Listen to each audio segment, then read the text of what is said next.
Everyone, welcome back to my YouTube channel. दोस्तों कैसे हैं आप सब? उम्मीद करती हूँ बहुत बढ़िया होंगे, मजे में होंगे। मैं भी बिल्कुल बढ़िया हूँ।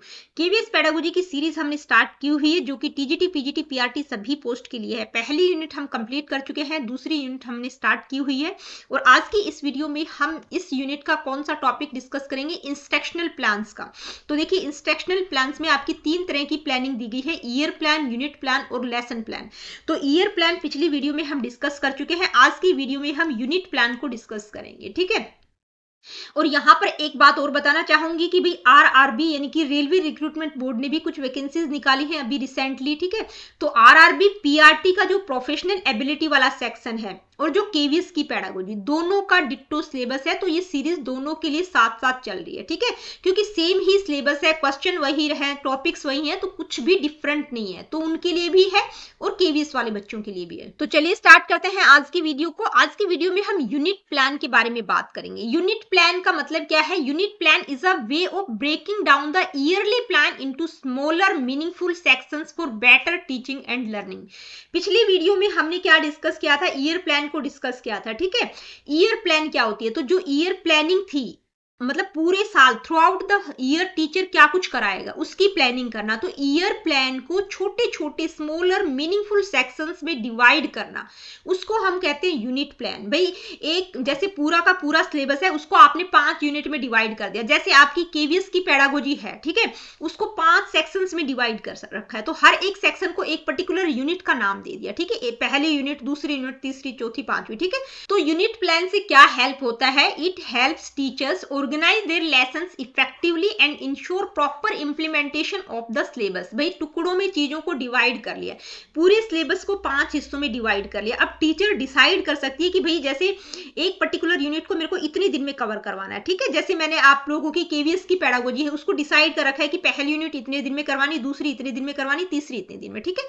तो प्रॉपर तरीके से चीजें इंप्लीमेंट हो जाती हैं। तो यूनिट प्लान का पर्पज क्या है कि भाई चीजों को, यानी कि जो भी टॉपिक्स है उनको बिल्कुल ऑर्गेनाइज और स्ट्रक्चर्ड किया जा सकता है कि लर्निंग ऑब्जेक्टिव्स क्या रहेंगे इस पर्टिकुलर यूनिट के, इसमें कंटेंट क्या रहेगा, इस यूनिट को पढ़ाने के लिए कौन सी स्ट्रेटेजीज आप यूज करेंगे, असेसमेंट किस तरह से करेंगे एक स्पेसिफिक यूनिट का, ठीक है। तो चीजों को प्रॉपर तरीके से ऑर्गेनाइज और स्ट्रक्चर्ड किया जा सकता है। तो देखिए, यूनिट प्लान होती क्या है आप लोगों को समझ आ गया। अब बात करते हैं कि भाई ये यूनिट प्लान क्रिएट कैसे की जाती है, किस तरह से इसको क्रिएट किया जाता है। तो सबसे पहले क्या किया जाता है कि भाई सिलेबस में जितने भी टॉपिक लिस्टेड है, ठीक है, सेपरेट यूनिट्स में आपने डिवाइड कर लिया। मान लीजिए पूरा ये सिलेबस है, पूरे सिलेबस को आपने 5 हिस्सों में बांट दिया, ठीक है, 5 हिस्सों में डिवाइड कर लिया। ये पहली यूनिट, दूसरी, तीसरी और चौथी, पांचवी।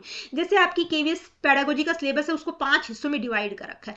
फिर क्या कर रखा है कि भाई एक मतलब जो सिमिलर टॉपिक्स हैं उनको कंबाइन करके एक यूनिट बना दी, ठीक है।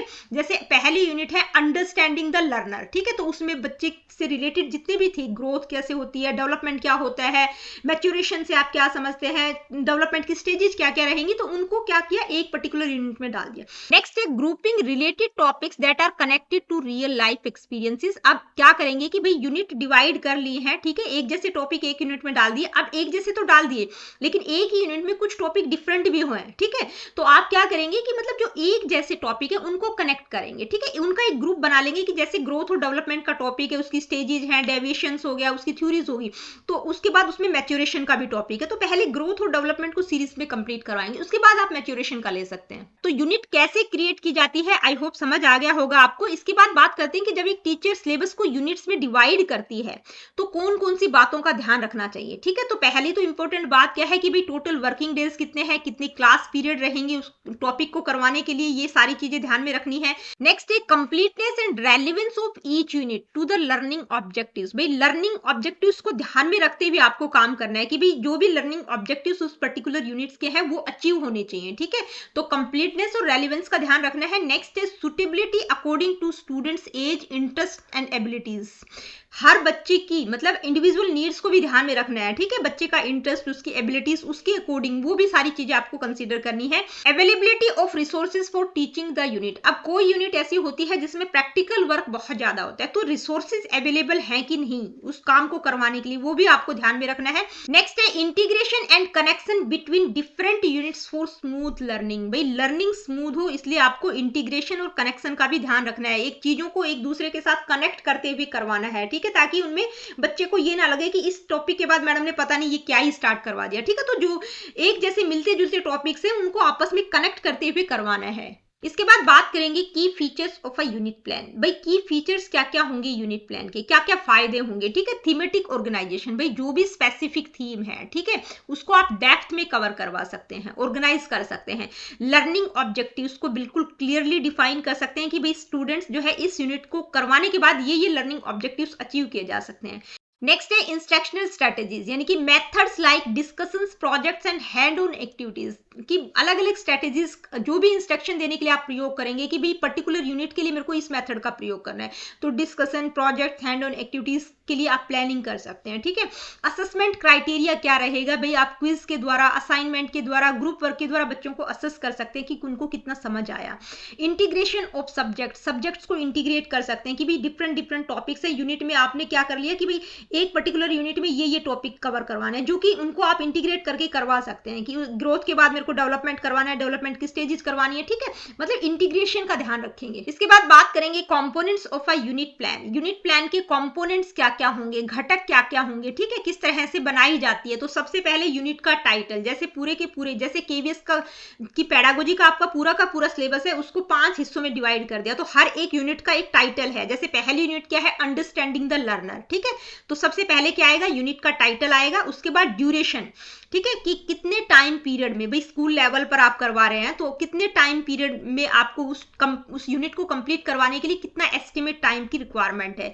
उसके बाद जो भी आपने करवाया, जो भी यूनिट करवाई है, उसके लर्निंग आउटकम्स क्या रहेंगे कि भाई इसको करवाने के बाद, जैसे मैंने फ्रैक्शन और डेसिमल का टॉपिक करवाया है, इसकी यूनिट कंप्लीट करवाई, तो इसके बाद बच्चों के लर्निंग आउटकम्स क्या रहेंगे, बच्चे कितना सीख पाए। इसके बाद है इंस्ट्रक्शनल मेथड्स, भाई किस तरह से आप इंस्ट्रक्शंस देंगे, कौन कौन से मेथड्स का प्रयोग करेंगे। इंक्वायरी बेस्ड लर्निंग हो गया, कोलैबोरेटिव हो गया, प्रोजेक्ट मेथड हो गया, डिस्कशन हो गया, ठीक है। तो कौन से मेथड का आप प्रयोग करेंगे वो भी ध्यान में रखना है। असेसमेंट की टेक्निक्स क्या रहेंगी वो आपको पता होना चाहिए कि फॉर्मेटिव असेसमेंट, समेटिव असेसमेंट का प्रयोग करना है। टीचिंग एड्स क्या क्या यूज करेंगे, वीडियो, चार्ट, मॉडल्स वगैरह के थ्रू आप चीजों को करवाएंगे, ठीक है। इसके बाद एक छोटा सा रफ सा एग्जाम्पल मैंने यहाँ पर इंक्लूड किया है कि भाई किस तरह से यूनिट प्लान किया जाता है, फॉर्मेट क्या होता है। तो भाई टोटल वर्किंग डेज क्या रहेंगे, लर्निंग ऑब्जेक्टिव्स, एक्टिविटीज और असेसमेंट किस तरह से करेंगे। मान लीजिए एक साइंस सब्जेक्ट है, उसका 7th क्लास का एक यूनिट है वाटर साइकिल, ठीक है। तो आपको ये जो टॉपिक है, ये पर्टिकुलर यूनिट मान लीजिए इसको, इस यूनिट को आपको 4 डेज में कवर करवाना है। आपने टाइम ड्यूरेशन डिसाइड कर लिया कि मैं 4 दिन में इसको कंप्लीट करवाऊंगी। तो हर एक डेज के, ठीक है, कि फर्स्ट डे मेरे को ये वाला सब टॉपिक करवाना है, ठीक है। तो उसके लर्निंग ऑब्जेक्टिव्स क्या रहेंगे, कौन सी एक्टिविटीज उस दिन करवाएंगे, असेसमेंट उस दिन किस तरह से करेंगे, ठीक है। जैसे पहले दिन आप क्या करवाएंगे, अंडरस्टैंडिंग वाटर साइकिल कंपोनेंट्स, भाई बच्चे क्या समझ पाएंगे, लर्निंग ऑब्जेक्टिव्स क्या रहेंगे कि बच्चे वाटर साइकिल के कंपोनेंट्स को समझ पाएंगे। एक्टिविटीज उसके लिए आप क्या करवाएंगे, वाटर साइकिल का डायग्राम बच्चों को दे सकते हैं। असेसमेंट आप किस तरह से करेंगे, लास्ट में कि कुछ क्वेश्चन आंसर बच्चों से पूछ लेंगे। इसके बाद सेकंड डे मान लो आप क्या करवा रहे हैं, explain evaporation and condensation. Learning objectives ये रहेंगे कि भाई मेरे को आज ये सिखाना है बच्चों को, ठीक है। एवोपरेशन और कंडेंसेशन को बच्चे समझ पाएंगे, तो उसके लिए एक्टिविटीज क्या देंगे कि जो बॉइलिंग वाटर वाला एक्सपेरिमेंट है कि भाप किस तरह से बनती है, ड्रॉपलेट कैसे बनती है, ठीक है। तो उस चीज को एक्सपेरिमेंट के थ्रू आप समझाएंगे, वो एक्टिविटीज आप बच्चों से करवा सकते हैं। असेसमेंट में कोई वर्कशीट आप दे सकते हैं कि बच्चे उसको बना के दिखाएंगे कि जैसे किस तरह से भाप बन रहा है, फिर उससे जो पानी बनता है वो कैसे बन रहा है, ठीक है। वो पूरा का पूरा प्रोसेस जो भी है आपका। अब थर्ड डे आप क्या करवाएंगे, भाई आपने एवोपरेशन और कंडेंसेशन को भी समझा दिया। थर्ड डे के लर्निंग ऑब्जेक्टिव्स क्या रहेंगे, आइडेंटिफाई प्रेसिपिटेशन टाइप्स, भी वर्षा के प्रकार क्या होते हैं, ठीक है।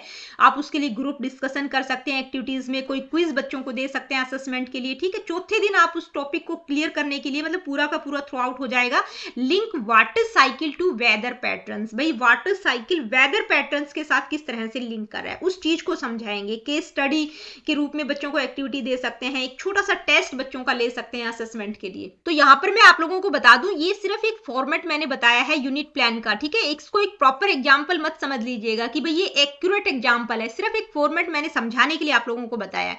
अब बात करेंगे implement of a unit plan, भाई यूनिट प्लान को किस तरह से इंप्लीमेंट किया जाता है, उसके स्टेप स्टेप्स क्या क्या होंगे। तो पहला स्टेप क्या होगा, break the unit into smaller sub units that can be covered in a single class period. भाई जो भी यूनिट है, जैसे पीछे मैंने बताया ना कि जैसे वाटर साइकिल का है तो उसको आपने 4 हिस्सों में डिवाइड कर लिया, छोटी छोटी सब यूनिट्स में डिवाइड कर लिया कि पहले दिन मैं ये करवाऊंगी, दूसरे दिन ये, तीसरे दिन ये, चौथे दिन ये, ठीक है। जैसे आपकी केवीएस पेडागोजी का पहला यूनिट है अंडरस्टैंडिंग द लर्नर, उसमें जैसे ग्रोथ का है, डेवलपमेंट का है, तो अलग अलग मैंने सब यूनिट्स में डिवाइड कर लिया कि भाई आज मैं ये करवाऊंगी इस पर्टिकुलर वीडियो में, दूसरी में ये करवाऊंगी, तीसरी में ये, चौथी में ये, ठीक है। इसके बाद है सेट क्लियर लर्निंग ऑब्जेक्टिव्स, यानी कि in behavioural terms to define what students should achieve after completing the unit. भाई ऑब्जेक्टिव्स भी सेट करेंगे, वो बिल्कुल क्लियर होने चाहिए। मेरे को पता होना चाहिए कि जब मैं ग्रोथ और डेवलपमेंट यानी कि पहली यूनिट बच्चों को करवा दूंगी अंडरस्टैंडिंग द लर्निंग, उसके बाद बच्चे क्या समझ पाएंगे, कि भाई बच्चों को क्या क्या समझ आ पाएगा, ठीक है। इसके बाद है decide on teaching methods, techniques and materials. जो भी चीजें आप यूज करेंगे पढ़ाने के लिए वो पहले से ही डिसाइड करना है, जैसे विजुअल एड्स क्या रहेंगे, एक्टिविटीज आप क्या करवाएंगे, टेक्स्ट बुक का प्रयोग करेंगे, जो भी आप यूज करेंगे, ठीक है।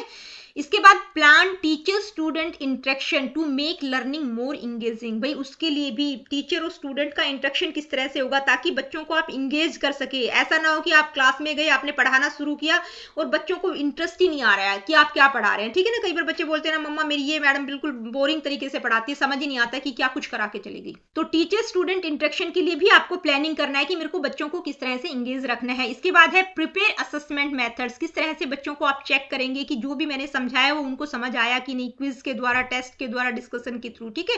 तो ये क्या है कि भाई यूनिट प्लान को जब आप इंप्लीमेंट करेंगे तो क्या क्या स्टेप्स हो सकते हैं।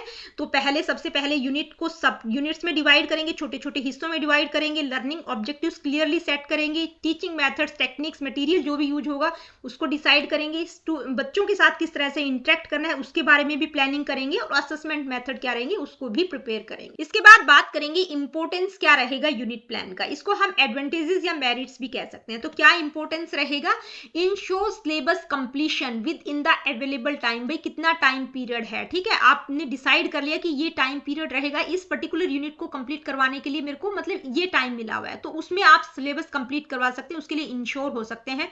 सब्जेक्ट मैटर को ऑर्गेनाइज कर सकते हैं, यानी कि बेहतर अंडरस्टैंडिंग के लिए छोटे छोटे सेक्शंस में अपने जो भी सब्जेक्ट है उसको सब यूनिट्स में डिवाइड कर सकते हैं।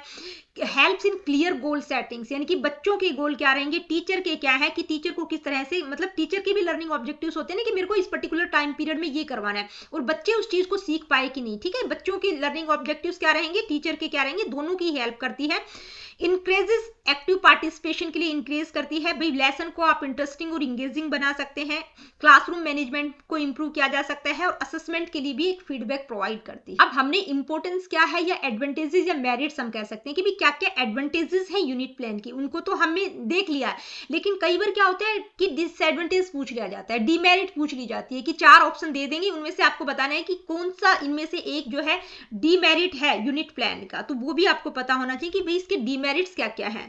क्या क्या डीमेरिट्स है, difficult to create effective units. भाई आप प्रॉपर तरीके से इफेक्टिव यूनिट्स बनाने में डिफिकल्टी हो सकती है, अगर आपने बेहतर तरीके से यूनिट को क्रिएट नहीं किया तो कंफ्यूजन हो सकता है, ठीक है। नेक्स्ट है इग्नोर्स लॉजिकल सीक्वेंस को इग्नोर करती है यूनिट प्लान। आप लोगों ने एनसीईआरटी की कोई बुक देखी होगी, मान लो 6, 7, 8 जो भी आप देखेंगे, तो कई बार क्या होता है ना कि टॉपिक सीक्वेंस में नहीं होते, लॉजिकल सीक्वेंस में नहीं होते, ठीक है। पहली यूनिट में जो टॉपिक है वो लास्ट वाली यूनिट के टॉपिक के साथ मतलब लग रहा है कि उसके साथ इंटीग्रेट करके करवाना चाहिए। तो कई बार टीचर्स देखा होगा ना कि पहला टॉपिक करवा रही है उसके बाद लास्ट यूनिट का टॉपिक करवा रही है। तो यूनिट प्लान में क्या होता है कि जो आपको दिया हुआ है कि इस पर्टिकुलर यूनिट का ये सिलेबस है, लेकिन वो मैच नहीं कर रहा होता, लॉजिकल सीक्वेंस में नहीं होता, तो उस चीज के कारण प्रॉब्लम हो सकती है, ठीक है, कि चीजें स्पेसिफिक ऑर्डर में नहीं होती, तो उससे प्लानिंग डिस्टर्ब हो सकती है, फ्लो डिस्टर्ब हो सकता है। नेक्स्ट है reduces teachers flexibility, teachers may feel restricted by a fix plan. भाई आपने एक फिक्स प्लान की है तो उससे टीचर थोड़ी सी रिस्ट्रिक्ट हो जाती है, ठीक है, फ्लेक्सिबिलिटी वहां पर नहीं रहती। टाइम कंज्यूमिंग है, भाई planning units requires effort and expertise. Unit plan करने के लिए आपके एफर्ट भी लगते हैं और एक्सपर्टाइज होना बहुत जरूरी है, एक्सपर्ट होना बहुत जरूरी है। नेक्स्ट है over focus on planning, the process may become more about following a plan rather than focusing on students learning needs। भाई बच्चा किस तरह से सीखेगा, बच्चे पर फोकस होना चाहिए, लेकिन फोकस किस पर किया जा रहा है, प्लानिंग पर। इस पर्टिकुलर टाइम पीरियड में मेरे को ये टॉपिक्स करवाने हैं, ये ध्यान में नहीं दिया जा रहा है कि बच्चे की नीड्स क्या रहेंगी, उसके अकॉर्डिंग चीजें हो पाएंगी कि नहीं, ठीक है। स्टूडेंट को ध्यान में नहीं रखा जा रहा, किस पर फोकस किया जा रहा है, प्लानिंग पर। तो दोस्तों आज की वीडियो में इतना ही। आज की वीडियो में हमने यूनिट प्लान को डिस्कस किया, पिछली वीडियो में हमने ईयर प्लान को डिस्कस किया सोचा था अगली वीडियो में हम लेसन प्लान को डिस्कस करेंगे, ठीक है। और उससे अगली वीडियो में इन तीनों सब टॉपिक्स यानी कि ईयर प्लान, यूनिट प्लान और लेसन प्लान से रिलेटेड कुछ इंपोर्टेंट एमसीक्यूज मैं आप लोगों के लिए लेकर आऊंगी, ठीक है। तो अगली वीडियो में हम लेसन प्लान को डिस्कस करेंगे। तो मिलती हूँ आप लोगों से अपनी अगली वीडियो में। Really good, take care of yourself. देखिए वीडियो सेशंस आप लोगों को पसंद आते हैं तो लाइक, शेयर और चैनल को सब्सक्राइब आप कर सकते हैं, जो कि एब्सोल्युटली फ्री है और फ्री ऑफ कॉस्ट में आप लोगों के लिए इतना क्वालिटेटिव कंटेंट आप लोगों के लिए लेकर आती हूँ, जो कि आप लोगों को बैच में भी नहीं मिलेगा।